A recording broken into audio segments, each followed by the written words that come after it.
उस्ताद और शागिर्द। उस्ताद, हर मर्द की कामयाबी के पीछे औरत का हाथ होता है, तो बताओ बच्चों, इसके बारे में आपका क्या ख्याल है? शागिर्द, हमें पढ़ाई में वक्त ज़ाया किए बगैर औरत की तलाश करनी चाहिए।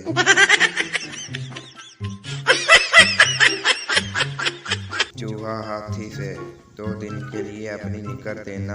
हाथी हंसकर बोला, पहनेगा क्या? चूहा, नहीं, बेटे की शादी है, टेंट लगवाना। पठान लड़की से, तुम्हारा शक्ल हमारी बीवी से मिलता है। लड़की, बकवास बंद कर। पठान, माशाल्लाह जुबान भी मिलता है। आदमी, जनाब, आप सिर्फ शादीशुदा लोगों को ही मुलाजमत पर क्यों रखते हैं?